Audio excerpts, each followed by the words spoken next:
نحمده ونصلي على رسوله الكريم اما بعد.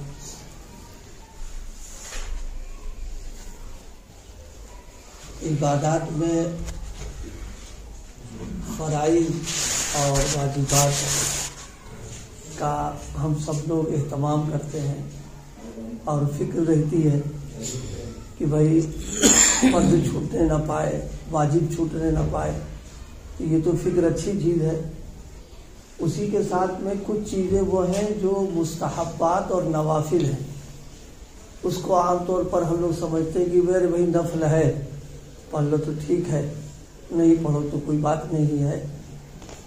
لیکن یہ سوچنا اور یہ خیال جو ہے صحیح نہیں ہے.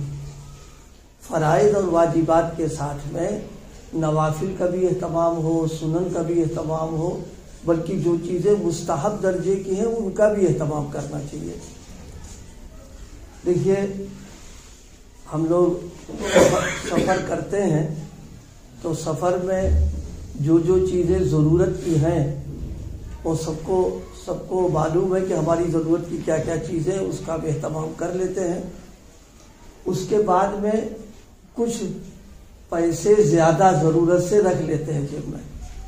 اور یہ ہوتا ہے کہ پتہ نہیں کوئی ضرورت پڑ جائے، اب سفر میں کہاں سے انتظام کریں گے ہم. کبھی ایسا ہو جاتا ہے، مان لیجیے کھانے پینے کا سامان ہمارے ساتھ میں تھا اور راستے میں وہ استعمال کرنے کے قابل نہیں رہا.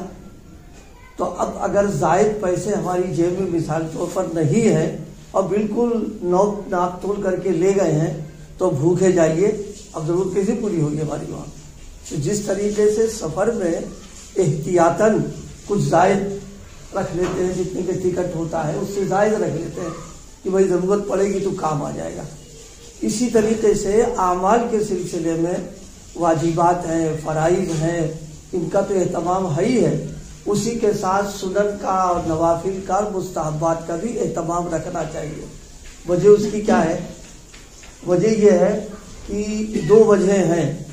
ایک تو یہ کہ جو لوگ مستحبات کا اور نوافل کا اہتمام کرتے ہیں تو اللہ کا نظام یہ ہے کہ پھر ان کو سنتوں کے اہتمام کی توفیق مل جاتی ہے. اور جو لوگ سنن کا اہتمام کرتے ہیں ان کو فرائض اور واجبات کی بھی ادائیگی کی اور اہتمام کی توفیق ہوتی ہے.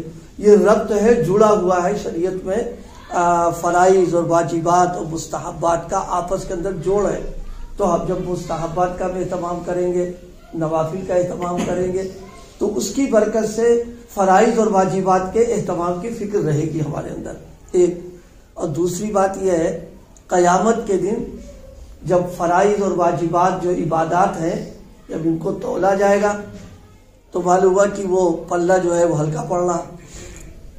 تو اب حکم ہوگا کہ دیکھو کچھ نفلیں ہیں کہ نہیں اس کے پاس، کچھ مستحب اعمال کر رکھے نہیں رکھے، تو نوافل کے ذریعے سے اس کمی کو پورا کر دیا جائے گا. تو یہ جو نفلیں اور مستحبات اس وقت عمل کرنا ہم کو دشوار ہو رہا ہے، جب قیامت کے دن اس کا فائدہ ہم کو ملے گا تو اندر سے خوشی ہوگی کہ بڑا اچھا ہوا بھائی کہ وہ کر لیا، ورنہ تو یہاں تو سارا معاملہ گڑبڑ ہو جاتا ہمارا آ کر کے. اس لیے اس کی فکر کی جائے ساتھ میں کہ نوافل کا اور مستحبات کا بھی اہتمام ہو، تاکہ فرائض اور واجبات کی جو کمی رہ گئی ہے وہ اس کی تلافی ہو جائے اس کے اندر. ایک دوسری بات یہ بھی ہے کہ جو لوگ نوافل اور مستحبات کا اہتمام کرتے ہیں گویا وہ ان کا اللہ سے تعلق دو طریقے کا ہے. ایک تعلق ہے ضابطے کا، قانونی، اور ایک تعلق ہے رابطے کا. دیکھیے حاکم ڈیوٹی کے وقت ہم جا رہے ہیں، ڈیوٹی ختم ہو گئی، ہم چلے آ رہے ہیں، تو یہ تو صرف ضابطے کی بات ہو گئی ہے. ہم ڈیوٹی سے پہلے پہنچ گئے اور جناب ڈیوٹی کا وقت ختم ہو گیا، پھر رہے، حاکم بیٹھا ہوا ہم بھی بیٹھے رہے اور اس کو رخصت کر کے ہم آ رہے ہیں، یہ رابطے کی بات ہے. تو جو لوگ ضابطے کا معاملہ رکھتے ہیں تو وہ بھی قانونی برتاؤ کرتے ہیں ان کے ساتھ. لیکن جو ماتحت اپنے حاکم کے ساتھ میں رابطے کا معاملہ رکھتا ہے تو پھر اس کا وہ خیال بھی رکھتا ہے. خیال مثال کے طور پر حضرت والا نے ایک مثال بتائی تھی، مجھے بھی ذہن میں آ گئی ہے. مان لیجیے ہمارے پاس سائیکل ہے، جا رہے پنچر ہو گئی، اب وہ خراب ہو گئی، کھڑے ہوئے چوراہے پر، اب حاکم کی گاڑی گزری اور رابطے کا ہمارا اس سے تعلق ہے، گاڑی فوراً روکے گا، بھائی تم کیسے کھڑے ہیں، تمہاری کیا ضرورت پڑ گئی؟ کہ صاحب وہ سائیکل گڑبڑ ہو رہی، تو کہے گا اس سائیکل کو رکھو میری گاڑی پر، تم بھی بیٹھو اور چلو تم کو وہاں تک پہنچوا دیتے ہیں۔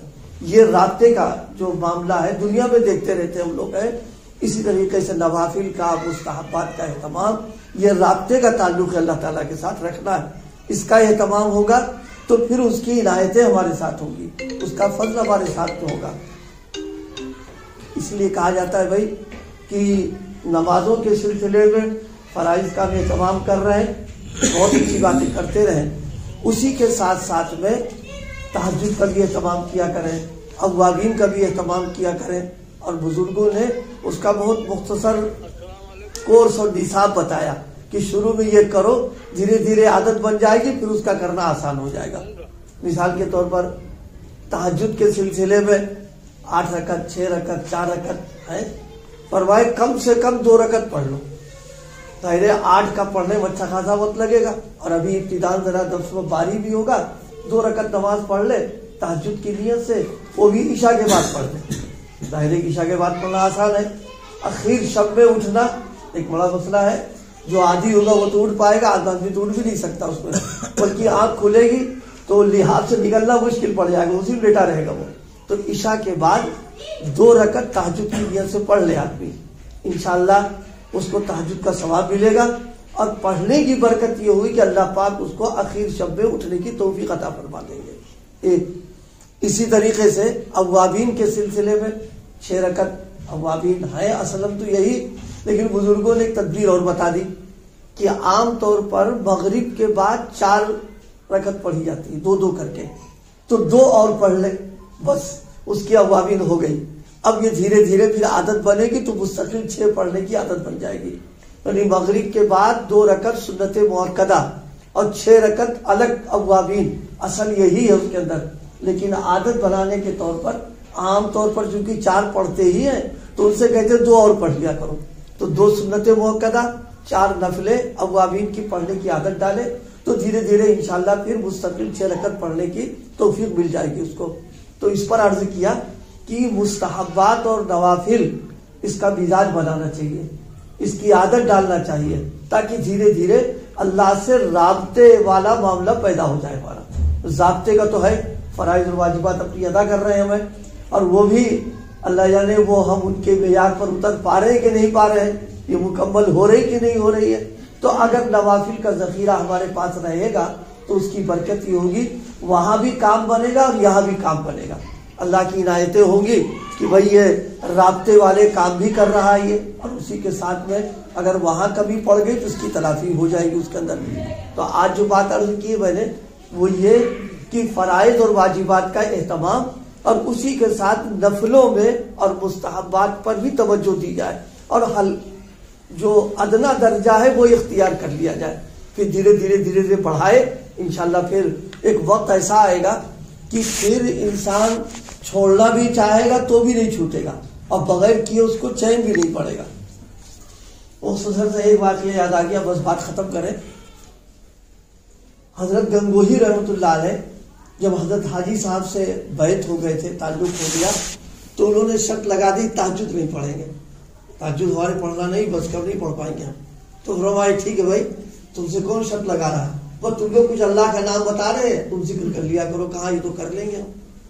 پہلا دن حضرت کے قریب چارپائی تھی، اٹھے، شربا حضوری میں اٹھ گئے، اس لیے کہ حضرت اٹھ چکے تھے، ان کی آنکھ کھل گئی، اندر سے ضمیر نے ملامت کیا کہ وہ بڑے میاں ہو کر تہجد پڑھ رہے اور تم جوان ہو کے پڑے ہوئے ہو، تم نہیں اٹھ رہے، پڑھ لیا۔ حضرت فرماتے تھے وہ دن ہے، اور بڑھاپے میں فرمایا کہ اللہ پاک نے اس کی توفیق سے بڑھاپے تک کبھی تہجد ناغہ نہیں ہونے دیا ہے، مسلسل توفیق ملتی رہی اس میں۔ اس لیے بھائی تھوڑی ہمت کریں ہم لوگ، جہاں فرائض اور جہاں واجبات کا اہتمام ہو رہا ہے وہاں نوافل کا بھی اہتمام کریں، مستحبات کا بھی اہتمام کریں، اس کی برکتوں سے فرائض اور واجبات میں مضبوطی پیدا ہوگی، اور اگر وہاں کمی پڑے گی تو اس کے ذریعے سے اللہ پاک اس کی تلافی کریں گے۔ اور تیسرا فائدہ یہ ہوگا، اللہ کا قرب بڑھے گا، رابطہ بڑھے گا، پھر رابطے والے معاملات وہاں سے شروع ہو جائیں گے. اللہ پاک عمل کی توفیق عطا فرمائے. ذکر کر لو.